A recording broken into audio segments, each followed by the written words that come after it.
사회 심리학자인 에릭 프롬은 독일에서 태어났습니다.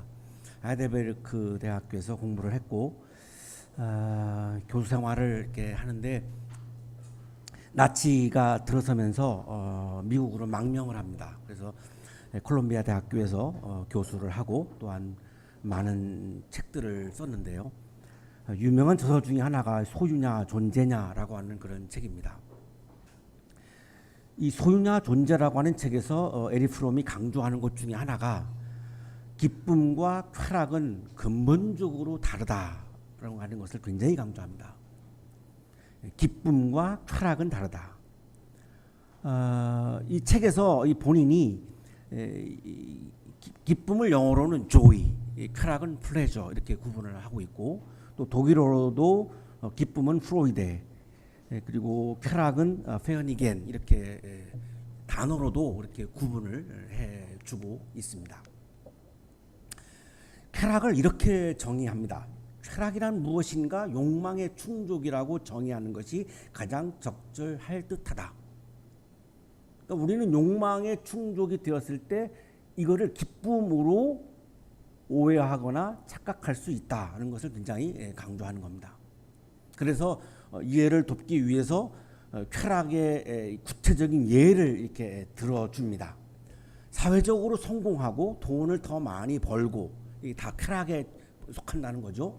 추첨해서 당첨된 데에서 오는 쾌락, 인습적인 성적 쾌락, 마음껏 포식하는 데에서 오는 쾌락, 경주에서 이기는 쾌락, 음주, 마약, 환각 상태에서 야기되는 몰아의 상태, 가학성을 충족시키는 데에서 또는 생명체를 토막내거나 죽이는 데에서 오는 쾌락 등등.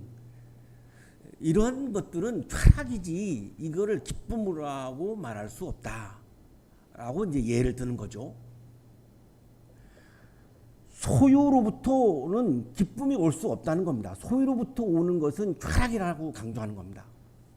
그러면 기쁨은 어디서 오느냐? 존재에서 온다는 겁니다. 그래서 소유냐 존재라고 하는 책 제목을 붙인 거죠. 소유를 지향하는 사람이 경험하는 것은 기쁨이 아니고 쾌락인데 우리가 그거를 기쁨으로 오해하거나 착각하고 있다. 그러다 보니까 쾌락을 우리는 지향을 하게 되고 이 쾌락을 지향하는 격정은 자꾸만 깊어지다 보니까 더 짜릿한 더 자극적인 쾌락을 향해서 내 삶이 몰아갈 수밖에 없다. 그러다 보면 진정한 기쁨은 경험해보지도 못한 채 이 세상의 삶을 마감하는 경우도 정말 너무나 많다. 기쁨이라고 하는 것을 한 번도 경험해보지 못한 사람도 많다는 겁니다. 왜냐하면 그 쾌락과 기쁨을 구분하지를 못하기 때문에 그렇다고 하는 겁니다. 기쁨이란 존재로 경험하는 것이지 소유로 경험할 수가 없다는 겁니다. 기쁨은 생산적 활동에 수반되는 현상이다. 기쁨이란 모라의 경지 순간의 불꽃이 아니라 존재에 내재하는 불씨이다. 존재 안에서 삶의 의미를 찾는 종교 및 철학 체계에서는 기쁨이 중심적인 역할을 한다. 우리가 신앙생활을 하고 우리가 교회 생활을 하는 데 있어서 매우 중요한 것 중에 하나가 기쁨이라는 겁니다. 왜냐하면 예수님도 말씀을 통해서 복음이라고 그랬죠. 복음, 이게 기쁜 소식이죠. 근데 이게 기쁜 소식이 아니고 아주 슬픈 소식이 되었다라고 하는 게 니체의 비판입니다. 오늘날 기독교는 복음을 기쁜 소식을 슬픈 소식으로 만들어 버렸다. 이제 이렇게 비판하면서 기독교를 떠나는데요. 우리가 종교 생활을 한다, 신앙 생활을 한다, 교회 생활을 한다 해서 중요한 것 중에 하나는 내게 기쁨이 있느냐는 겁니다. 기쁨이 없다라고 하는 것은 이게 하나님의 존재를 기뻐하거나 내 존재 안에 계시는 하나님을 만나지 못했다라고 하는 증거입니다.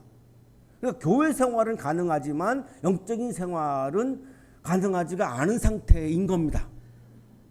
교회 생활을 한다고 해서 내가 영적 생활을 한다라고 보는 것은 이것도 굉장한 또 오류이고 오해이고 착각입니다. 좀 쉽게 예를 들겠습니다. 존재에서 어떻게 오는 기쁨이라고 하는 게 어떤 의미느냐? 봉사활동을 했을 때 기쁘죠. 이건 내가 뭔가를 소유한 게 아닌데 왜 기쁠까요? 내가 사람답게 존재하고 선하게 존재하고 내가 아름다운 존재로 아름다운 사람으로 존재하는 데서 오는 기쁨이지 소유에서 오는 기쁨이 아니죠. 기부를 했을 때의 기쁨, 존재에서 오는 기쁨입니다. 나눔을 통해서 생명을 살렸을 때의 기쁨, 존재에서 오는 기쁨이죠. 내가 인간답게 존재할 때, 내가 사람답게 존재할 때, 내가 아름다운 사람으로 존재할 때 그 찾아오는 기쁨이란 말할 수가 없습니다. 이건 쾌락하고는 비교가 되지 않죠. 나에게 고통이 와도 그 기쁨이 더 크기 때문에 그 기쁨은 고통을 이기고도 남습니다. 예수님도 십자가에서 죽으시면서 맨 마지막에 다 이루었다 기뻐하셨습니다. 몸의 고통은 어마어마했지만 내가 하나님의 아들답게 존재했다라고 하는 그 존재에서 오는 기쁨이 이루 말할 수가 없었던 거죠. 찬양하는 기쁨, 기도하는 기쁨, 말씀의 기쁨, 이게 다 존재에서 오는 기쁨이죠. 신앙인답게 내가 존재하는 데서 오는 기쁨입니다. 소유로부터 오는 기쁨이 아니죠. 그래서 에릭 프롬은 소유로부터 오는 기쁨, 그거는 쾌락이다. 정확하게 구분을 하자. 존재에서 오는 기쁨은 그건 진짜 기쁨이다. 이렇게 지금 구분을 해주고 있는 거죠. 오늘 성서율과 본문이 속해 있는 요엘서는 12개의 소예언서 중에 이제 하나인데 기쁨을 상실한 우리의 모습처럼 에릭 프롬의 말에 의하면 우리는 기쁨을 상실하고 쾌락 속에 살고 있다라고 그렇게 이야기를 하는데요. 기쁨을 상실한 우리의 모습처럼 기쁨과 즐거움을 사라져버린 현실을 배경으로 하고 있는 말씀입니다. 요엘서의 전체적인 다 역사적인 배경은 기쁨이 상실했어요. 즐거움이 없어요. 그런데 성서학자들은 오늘의 우리들의 성서율과 본문을 감사의 노래라고 부릅니다. 기뻐할 대상이 없고 즐거워할 대상이 없는데 그런데 감사한다는 거예요. 이게 존재에서 오는 기쁨이죠. 소유에서 오는 기쁨이 아니라는 거예요. 포도 농사가 망했습니다. 그러니까 새술을 만들 수가 없어요. 이렇게 말씀하죠. 포도 농사가 망하였으니 새술을 만들 포도가 없다. 백성아 울어라. 포도주가 없으면 울으라는 거예요. 이건 굉장한 저주받은 삶이라는 거예요. 복이 아니라는 거예요. 곡식이 다 죽었습니다. 그러니까 땅이 통곡하고 농부들이 막 슬퍼합니다. 밭이 황폐하구나. 곡식이 다 죽고 포도송이가 말라 쪼그라들고 올리브 열매가 말라 비틀어지니 땅이 통곡하는구나. 농부들아 슬퍼하여라. 포도원 일꾼들아 통곡하여라. 밀과 보리가 다 죽고 밭곡식이 모두 죽었다. 곡식이 다 죽었어요.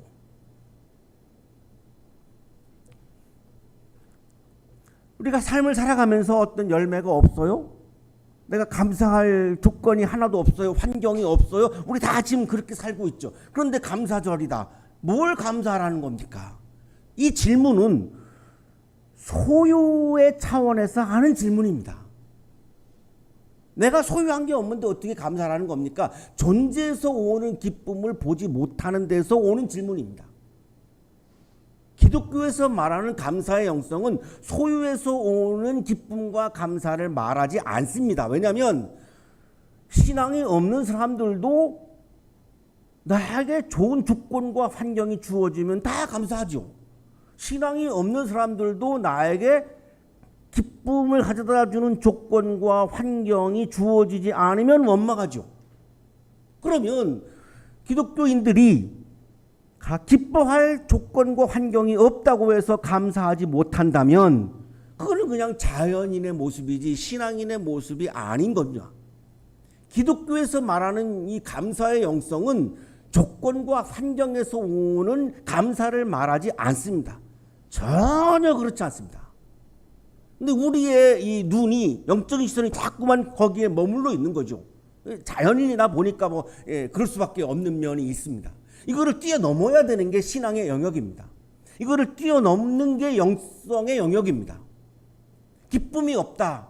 포도나무가 마르고 무화과나무도 시들었다. 석류나무, 종려나무, 사과나무 할 것 없이 밭에 있는 나무가 모두 말라 죽었다. 백성의 기쁨이 모두 사라졌다. 이게 지금 요엘서에가 나와 있는 역사적인 배경입니다. 농사가 망했죠. 그러니까 성전에 드릴 재물이 없어요. 그래서 성전에도 기쁨과 즐거움이 없다고 말씀합니다. 곡식이라고는 구경조차 할 수 없다. 우리 하나님의 성전에는 기쁨도 즐거움도 없다. 성서 주석가들은 이 역사적인 배경이 언제이냐에 대해서 굉장한 논쟁을 현재도 하고 있습니다. 기원전 701년 바빌로니아가 남유다를 침공합니다. 이때로 보는 학자도 있고,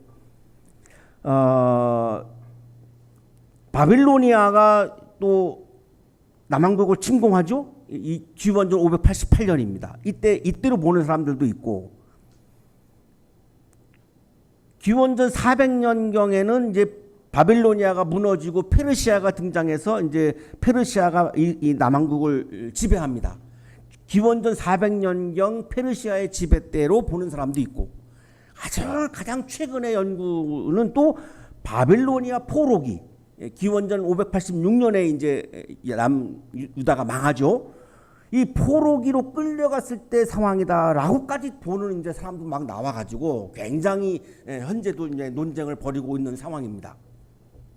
자, 그러나 어쨌든 이 기쁨과 즐거움이 사라진 현실에 대해서 요엘 예언자는 주님의 날이다 이렇게 말합니다. 주님의 날이다.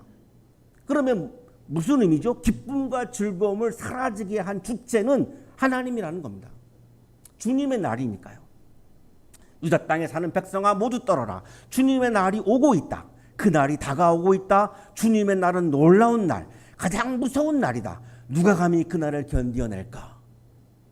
이 무시무시한 심판하는 주님의 날이 오면 아무도 그걸 견뎌낼 수 없을 만큼 무서운 날이다.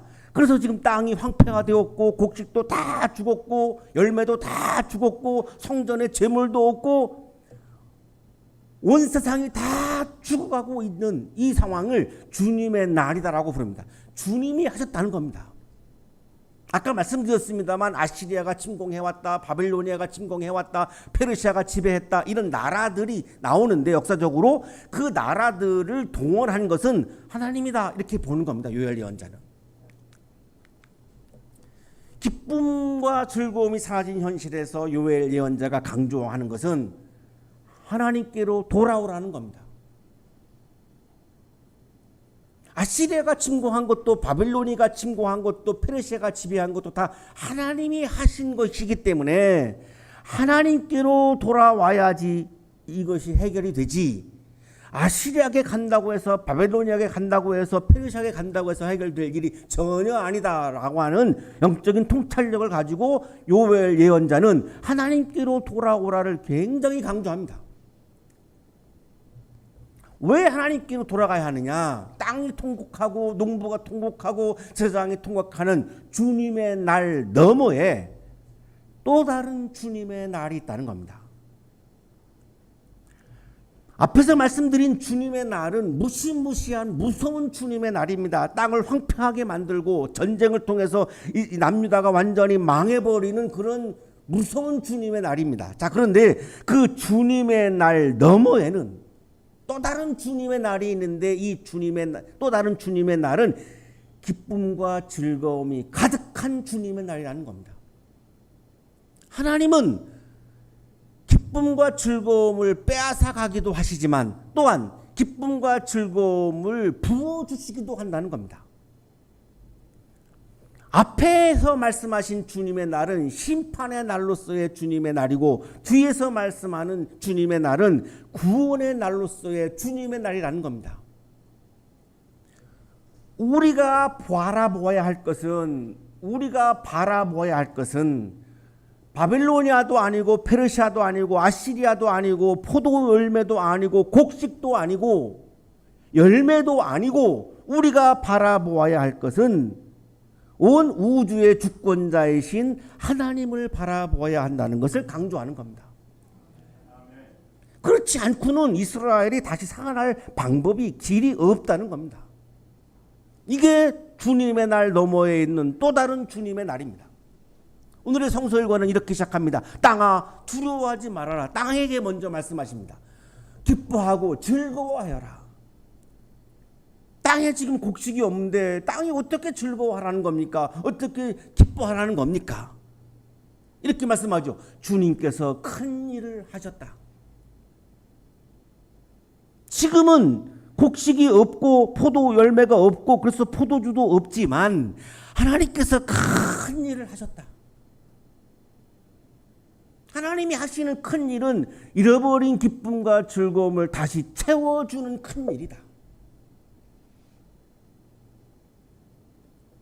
그러면 뭘 기뻐하라는 겁니까? 포도 열매도 없고 곡식도 없습니다. 포도주도 없습니다. 뭘 기뻐하라는 겁니까? 하나님을 기뻐하라는 겁니다.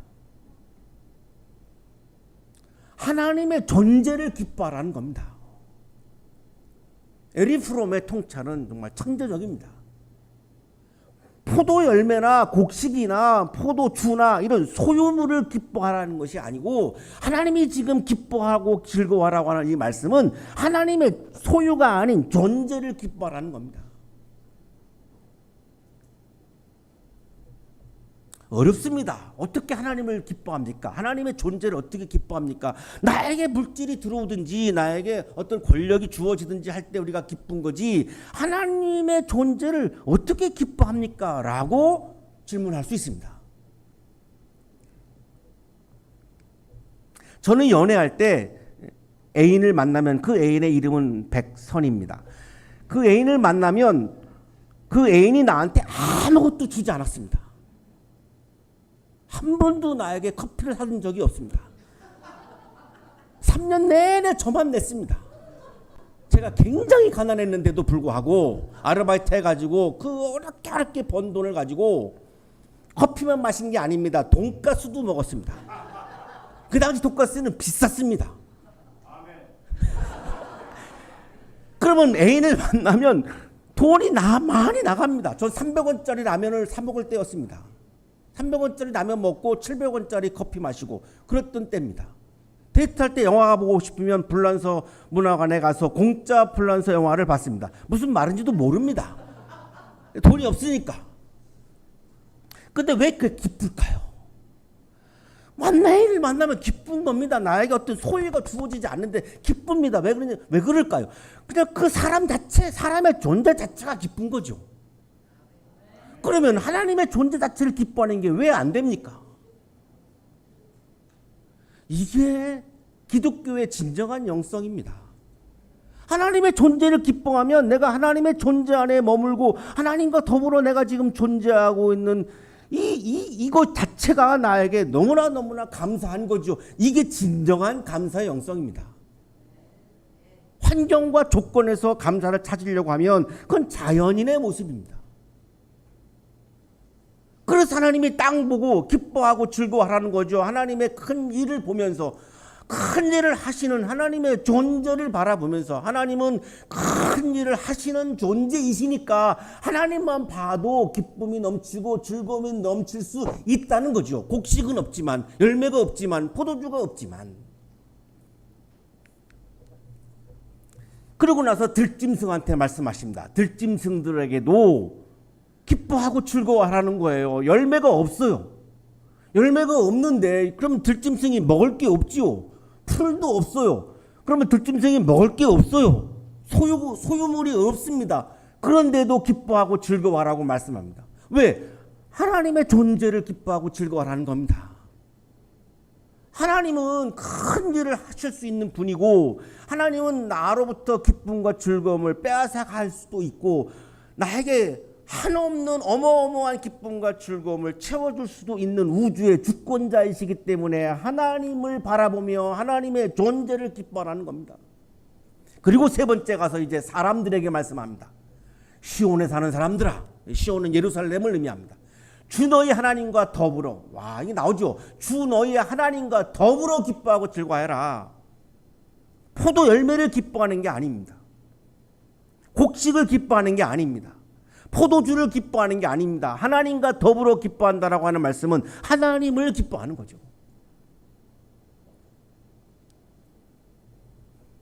그 하나님은 왜 우리에게 기쁨이 되시는 분인가? 왜 하나님만 생각만 해도 내가 바라만 보아도 내가 감사가 넘치는가? 하나님께서는 나에게 가을비와 봄비를 내려주신다는 겁니다.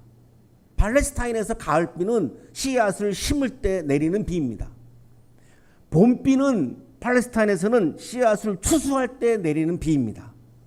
비가 내리면 씨앗이 잘 스며들어가고 비가 내리면 땅이 축축해서 추수하기가 훨씬 더 용이로워지고 열매가 잘 연글게 하는 그런 축복의 비입니다.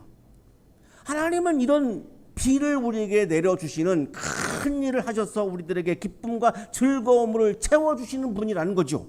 그래서 사람들아 기뻐하고 즐거워하여라. 전쟁을 통해서 다 황폐가 되었지만 아니 안 끝났다. 하나님이 하시는 큰 일이 남아있다. 그러니 하나님을 보면 기쁨이 나온다. 하나님을 보면 즐거워진다. 하나님을 보면 감사가 나온다. 여기까지 보면 땅, 들짐승, 사람 이렇게 돼 있죠. 온 우주 생태계는 하나님을 기뻐하고 즐거워하라는 겁니다. 그게 생태계의 본질이라는 겁니다. 온 우주가 하나님을 기뻐하고 즐거워하는 것, 이것이 기독교의 진정한 감사의 영성입니다. 이제 타작마당에는 곡식이 가득 쌓이게 된다. 하나님이 주님의 날에 큰 일을 하시기 때문에 이제 곡식이 가득 쌓이게 된다. 포도주가 넘친다. 기쁨이 넘친다. 왜? 하나님이 큰 일을 하시기 때문에. 언제? 주님의 날에. 메뚜기가 공격해서 전쟁을 통해서, 메뚜기는 아까 말씀드렸던 강대국들을 의미합니다. 이 전쟁을 통해서 많은 손해를 보았는데, 자 이제 내가 너희들에게 보상해 주겠다 이렇게 말씀합니다. 내가 너희에게 보상해 주겠다. 그동안 잃어버린 것만큼 그 이상으로 나는 너희들에게 보상해 주겠다. 이것이 내가 하는 큰 일이다. 이제 너희가 마음껏 먹고 배부를 것이다. 너희에게 놀라운 일을 한 주 너희 하나님의 이름을 너희가 찬양할 것이다. 소유물을 찬양할 수는 없습니다. 하나님의 존재를, 하나님의 이름을, 하나님의 이름은 하나님의 존재를 말합니다. 하나님의 존재를 너희들은 이제 찬양하게 될 것이다. 그것이 진정한 기쁨이고 그것이 진정한 감사의 영성이다. 이스라엘아, 이제 너희는 알게 될 것이다. 내가 너희 가운데 있다는 것. 존재죠. 내가 너희 가운데 있다는 것. 내가 너희 가운데, 나와 너 사이에, 우리 사이에, 우리의 관계 안에 하나님은 지금도 여기에 계시다는 겁니다. 이제는 너희는 알게 될 것이다. 내가 너희 가운데 있다는 것. 나와 너 사이에, 우리들의 가족 사이에, 우리들의 교회 식구들 사이에, 우리 공동체 안에 하나님은 계시다. 하나님은 존재하신다. 그 존재를 바라보면서 기뻐하고 즐거워하여라. 그것이 진정한 감사의 영성이다. 김근주 교수는 포도주와 기름과 양식의 풍요로움의 의미는 그 자체가 중요한 것이 아니고 하나님의 존재를 깨닫는 데 있다라고 설명을 해줍니다. 풍요로움은 그 자체로 의미 있는 것이 아니라 여호와가 어떤 분인지를 드러내는 데 의미가 있다. 나에게 주어지는 풍요로운 소유물은 그 소유물 자체가 나에게 기쁨을 주는 것이 아니라 그 소유물을 가능케 하신, 그 소유물을 허락해 주신 하나님의 존재를 기뻐할 때에 그것이 진정한 기쁨이다. 쾌락이 아니고 기쁨이다. 소유물을 기뻐하는 것은 그것은 쾌락이지만 소유물을 가능케 하신, 소유물을 통해서 나에게 큰 일을 하시는 하나님의 존재를 바라보면서 기뻐하는 것이 진정한 기쁨이요 감사다라고 설명을 합니다. 영성은 소유를 기뻐하는 것이 아니라 하나님을 기뻐하는 겁니다. 하나님의 존재를 기뻐하는 겁니다. 내가 가진 것이 아무것도 없어도, 내가 너무나 가난해도, 내가 너무나 상황이 열악해도, 내가 너무나 힘든 가운데 있어도 감사는 가능합니다. 왜냐하면 소유가 아닌 하나님의 존재를 바라보며 감사하는 거기 때문에 내가 몸이 아픈 상태에서도 감사할 수 있는 겁니다. 그 감사가 있는 곳에서 놀라운 하나님의 일이, 하나님의 큰 일이 시작되고 하나님의 큰 일이 완성되는 것입니다. 그거를 믿는 것이 기독교 신앙입니다. 하버드 대학에서 50년 동안 가르쳤던 신학자 하비 콕스가 바보제라고 하는 책에서 인간은 축제를 즐기는 호모 페스티브스다라고 말합니다. 지금 우리 학교 운동장에서 홈리스 축제를 하는 것을 어제도 보았고 오늘도 봤는데요. 인간은 축제를 즐기는 호모 페스티브스다. 이 축제의 의미가 뭔지를 이분이 이렇게 얘기합니다. 인간이란 그 본성으로 미뤄볼 때 노동을 하고 사색을 하는 생물일 뿐만 아니라 노래와 춤과 기도와 설화와 경축의 행위를 가지고 있는 존재이다. 우리가 지금 예배 드리고 있는 것도 페스티브스라는 겁니다. 찬양하는 것도 페스티브스입니다. 기도하는 것도 페스티브스입니다. 인간은 노동만 하는 존재가 아니라 사색만 하는 존재가 아니라 거기에 포함되어져 있지 않은 기도, 찬양, 말씀 묵상, 예배, 사귐, 봉사 등등등등 이거를 다 축제 영역에 지금 넣고 이분은 얘기하고 있는 거죠. 이 설화와 경축의 행위를 가지고 있는 존재이다. 인간은 호모 페스티브스 제축인이다. 인간은 축제를 하는 존재입니다. 기뻐하고 즐거워하는 존재입니다. 우리가 기뻐하고 즐거워할 때에 사람다운 사람이지, 기쁨과 즐거움을 상실해버리면 사람다움을 잃어버립니다. 기뻐하고 즐거워하며 살아가는 게 인간입니다. 그리스도인은 누구입니까? 그리스도인은 하나님을 기뻐하고 즐거워하는 존재가 그리스도인입니다. 자연인은 소유물을 기뻐하지만 신앙인은 하나님을 기뻐하는 사람입니다. 사랑하는 한영 가족 여러분, 기쁨과 즐거움이 사라진 현실 앞에서 우리는 하나님의 큰 일을 바라보면서 하나님을 기뻐하고 하나님의 존재를 기뻐하고 하나님과 더불어 기뻐하며 살아갈 수 있습니다. 이것이 감사절 아침을 맞이한 감사의 영성입니다. 기쁨과 즐거움이 사라진 현실 앞에서 불평하고 원망하고 절망하는 것은 신앙이 아닙니다. 그건 인간적인 것입니다. 하나님의 존재를 인정하지 않는 죄입니다. 하나님께서는 오늘도 우리를 위해서, 우리 한 사람 한 사람을 위해서 큰 일을 하고 계십니다. 우리를 위해, 나를 위해 큰 일을 하시는 하나님을 기뻐하는 감사의 영성이 충만하셔서 내가 힘들어하고 있는 슬픔과 원망과 절망이 기쁨과 즐거움과 감사로 바뀌는 감사절이 되시기를 간절히 축원합니다.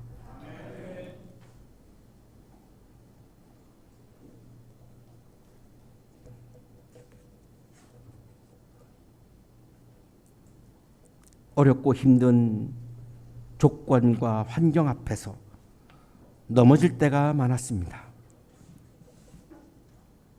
큰 일을 하시는 하나님을 바라보지 못하고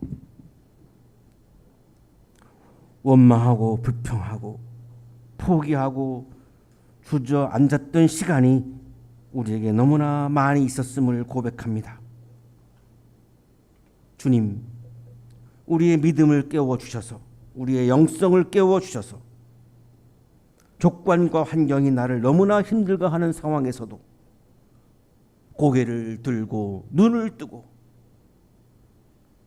나에게 큰 일을 하시는 하나님을 바라보며 하나님을 기뻐하는 그리스도인으로 오늘도 살아가게 하여 주옵소서. 부족하지만 우리들에게 기쁨과 즐거움을 가득가득 채워주시는 주님을 찬양합니다. 예수 그리스도의 이름으로 기도하옵나이다. 아멘.